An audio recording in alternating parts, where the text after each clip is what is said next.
if we lived in a world of determinism, we wouldn't need love.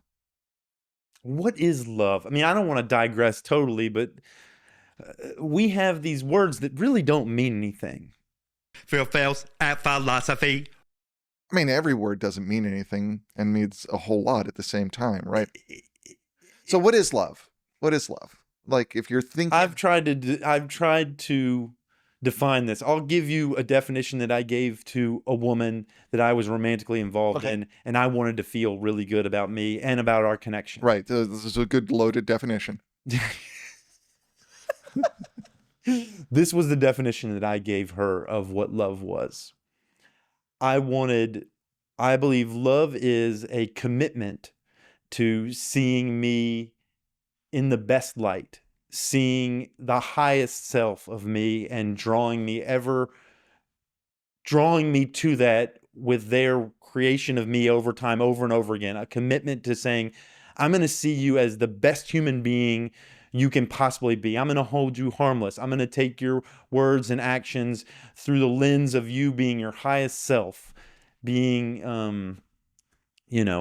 a good person. And through that magnetism, hold me to that or draw me ever nearer to being an optimal self or a good person in the world. I thought that's what love was in that moment when we were driving to the beach. And I got asked that question. And was she like, yeah, Phil, that's totally it? I think she dug it. Oh, good. It worked out. I mean, so I don't know. What is love to you? I don't think I understood love until I had my kid. Oh, well. And that, and I don't mean that I didn't experience love until I had my kid, but I didn't experience such a rich and profound and inescapable, and I think that's part of it, inescapable, complex understanding of love until I had my kid. So it's not that like when I had my kid and I experienced that, like something new happened. It's just something happened at such a rich level that I began to flesh it out a little bit. And so what characterized it? One was, it wasn't emotional. Emotion was part of it. Absolutely. But it wasn't emotional. It wasn't that love was some sort of emotion like happiness or sadness or despair. The word or that desire. comes up to me is commitment. Yeah. That's the word that, right. soon as you said children, I said, what is love with children? And the word that came is commitment. Right. And the word I use is duty, right? Which, it's a parallel word, right? Yeah. You know, that I realized that love was not an emotion. The next word is unconditional commitment. And I think that's where children hit it, because sure, you make choices to engage acts that bring about children, and sure, you can reject that. And I lived in a world as a new parent of other parents. I could see some of the other parents. I mean, they seem to have an affection for their kids, but they didn't seem to have that understanding of fundamental, inescapable duty that I had. So it happens to some people. It doesn't happen to others. Well, yeah. You notice some parents are able to walk away from their kiddos. Right. You hear stories all the time of a dad who just chooses to leave. Right. And I mean, it was definitely something I saw more amongst the men parents than the women parents in my life, is that they would, they wouldn't leave, but they were like, yeah, the kid is your responsibility, wife. And I didn't make sense of that. Well, I think it might make sense evolutionarily when women took care of kids and men went out and were hunter-gatherers. Yeah, except or whatever. That narrative, that's not where we are now. Reflects 20th century ideas of gender than actual evolution. So but yeah. Well, hunter-gatherer societies, the women would all group together, right? And I don't have any true research into this. I'm just saying that's a mid-20th century theory of hunter-gatherer culture that became a dominant way we tell stories about what it is to be human beings. The most anthropologists I talk to are like, no, that's not how things actually work. Okay. In hunter-gatherer and we really need that. I need that information. Yeah, like we tell our story, like we love evolutionary narratives to explain things, right? And usually our evolutionary theory is about 60 years old, right? Yeah. And highly influential and highly probably, and it's just political in the way that they're told. And often is there because love is hard. Love is hard to Love is explain. hard. Well, and it's not just hard to explain, it's hard. It's demanding. It asks you to do things you don't want to do. Well- It asks you to get up in the morning to get your kid out to school. It asks you to eat that food that you're not excited about because that's what the people you're with are enjoying. It asks you to do all sorts of things that get you out of yourself. So coming back to your thought here, like, yeah, there is something about love that is about connecting to some aspect of you that seems bigger than your ego, that seems bigger than even how you think the world works. Yeah.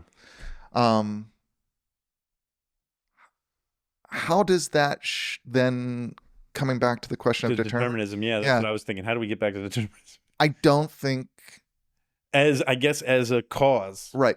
It's another experience we have.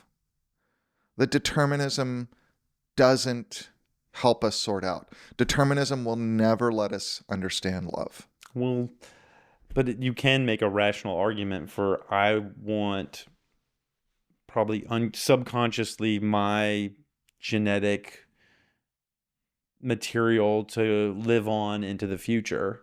And so I want my children to have everything they need and to grow old and to then, have kids. And That so there's this explains the fact of love maybe as a kind of cognitive emotional framework that exists in humans evolutionarily if we go with it. right.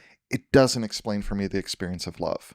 Like, it doesn't help me understand what's happening to me when I'm experiencing the reality of love, when I'm experiencing,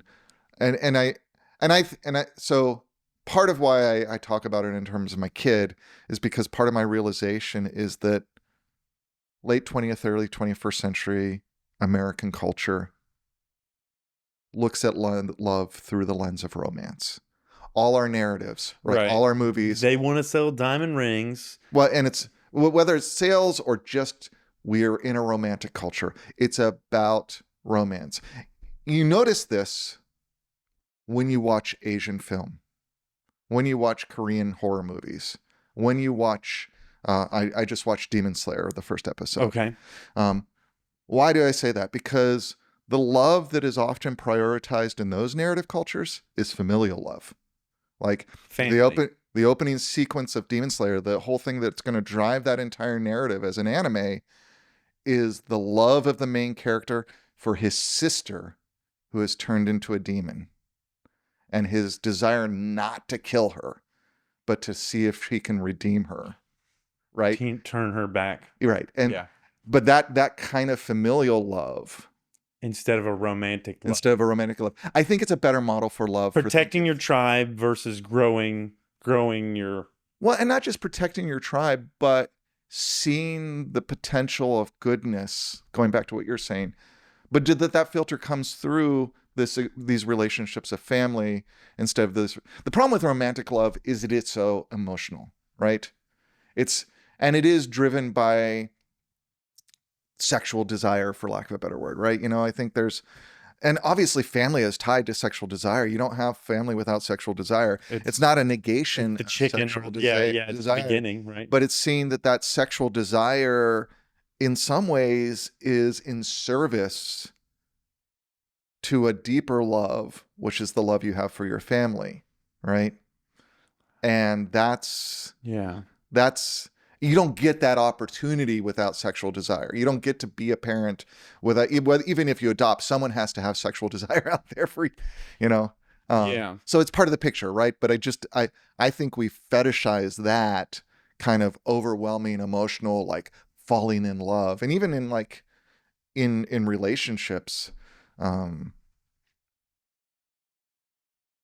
am so much more interested as I experience it in the kind of sustained love that you have in a long-term relationship with someone than that kind of initial, like, holy shit, this person is perfect. Yeah. I'm going to view them only as their best self. They never shit. Right. Yeah, they never do that. Yeah. Like that kind of veil. Oops, sorry. That kind of like, yeah. Um, I that's don't this kind of trust that. perfect world. I don't trust that anymore as a 46-year-old man. You don't trust the the intoxicant of new romance energy. yeah, it's not there to trust. It's there to experience. Yeah, And I think that's the and problem is that like it's such a distortion. when you have it, feel good about it, but don't give it cognitive weight. Yeah. Don't let it say that it's telling you real things about the world.